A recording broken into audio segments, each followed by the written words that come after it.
Nous avons tous vu ces images à la fois surprenantes et troublantes de la Mecque totalement vidée de tous ses pèlerins et fidèles, le premier lieu saint de l'islam. Pour beaucoup d'entre nous, il s'agit purement et simplement de la première fois que l'on ait pu voir des images d'une telle ampleur, au point où beaucoup se mirent à spéculer dans des théories les plus folles allant jusqu'à annoncer la fin du monde. Certains se sont même permis d'affirmer qu'il s'agissait d'un événement historique ayant jamais eu lieu auparavant et que c'était un blasphème et un manque de respect pour la religion islamique. Ainsi, une question majeure et fondamentale se pose. Qu'en est-il réellement de cette affirmation? La Mecque a-t-elle vécu un phénomène pareil dans le passé? Si oui, combien de fois et pourquoi? Eh bien, sans vous faire attendre, voici la réponse. Oui. La Mecque a été fermée, interdite aux fidèles, et ceci bon nombre de fois dans la Oumma. Les savants et les historiens musulmans ont pu comptabiliser un peu plus de 40 fois dans l'histoire où les rites du Hajj ont dû être arrêtés des suites d'agitation politique, naturelle, épidémie, récession économique, augmentation du niveau de vie, insécurité pour les fidèles sur la route, etc.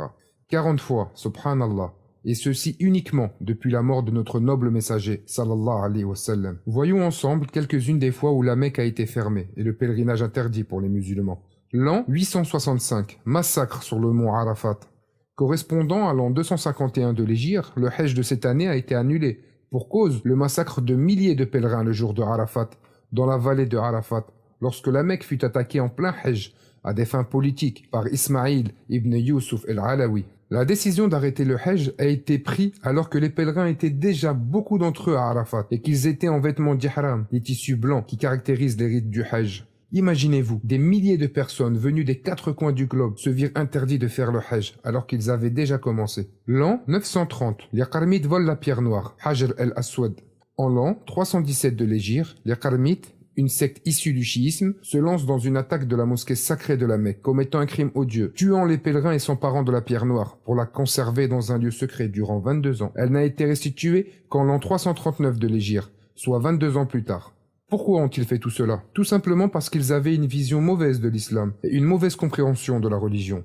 Ils pensaient que le Hajj était une pratique d'avant l'islam, car pensant que le Hajj ne faisait pas partie de l'islam et que c'était une pratique d'avant l'islam, de la période que l'on appelait la Jahiliya ou l'ignorance d'avant l'islam. Les Qarmites massacrèrent 33 000 pèlerins musulmans désarmés. Le jour du Hajj, 10e jour du mois de Dhul Hijjah de l'an 317, Abu Tahir, roi du Bahreïn et leader de la secte des Qarmites, a alors attaqué la Mecque pendant que les pèlerins étaient en état de sacralisation. Il arracha la pierre noire et l'envoya dans leur ville, la ville de Hajjar, au nord-est de l'Arabie actuelle, dans la région de Qatif. Il massacra ce jour-là plus de 30 000 pèlerins, tout en proclamant à voix haute: « Je suis en Allah et Allah est moi. Il crée la création et moi je mets fin à la création. » Une parole des plus graves qu'il en soit. Nous demandons à Allah de nous épargner de penser un jour de pareils propos. Il voulut dérober également le Maqqa d'Ibrahim, l'endroit juste à côté de la Kaaba, où sont présentes les traces de pieds d'Ibrahim alayhi salam.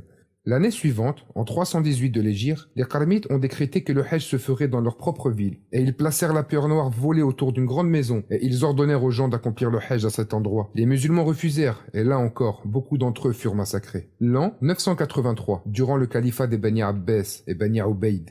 Correspondant à l'an 372 hégirien, il a été rapporté par les sources historiques qu'aucune personne venant d'Irak n'a accompli le Hajj durant cette année. Et cela jusqu'en 380 de l'Hégire, soit 8 années, et ceci pour cause de conflits entre les deux califats, des Bani Abbas et le califat d'Égypte des Bani Ubayd. En l'an 428 de l'Hégire, aucun pèlerin d'Irak, encore une fois, n'a pu partir de la ville, alors capitale du califat abbasside. Seuls les Égyptiens et d'autres ont pu accomplir le Hajj, encore une fois, pour des raisons politiques.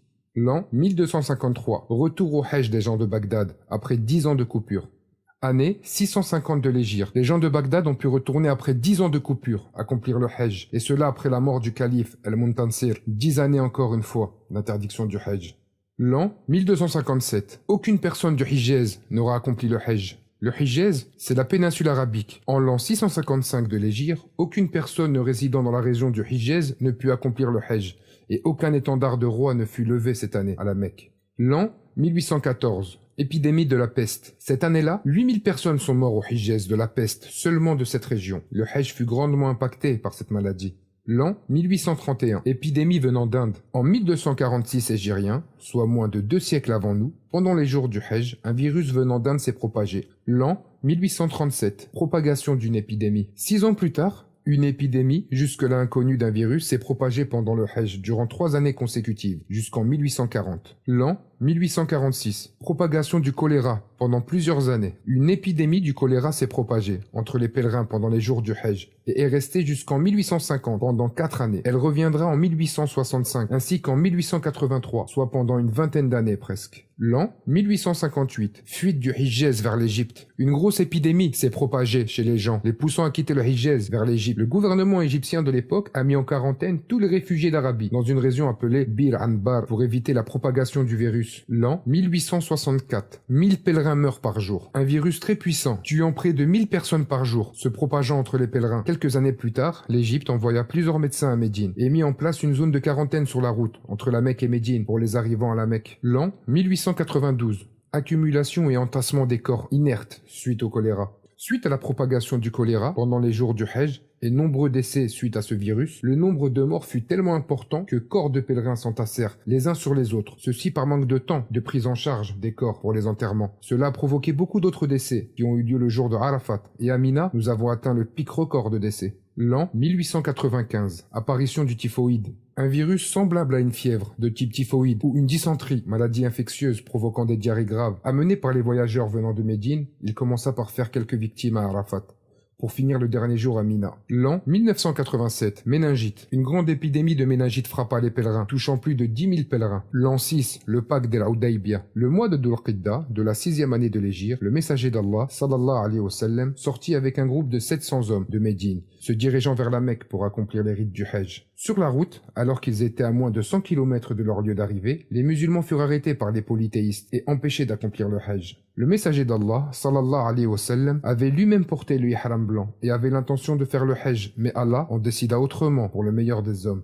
Conclusion. Ainsi, l'histoire de la Oumma regorge de fois où le pèlerinage fut arrêté et empêché pour diverses raisons. On aurait également pu parler de Juhayman al-Utaybi, qui, il y a une trentaine d'années à peine, commit une prise d'otage au sein de la Mecque, durant laquelle 200 pèlerins furent massacrés.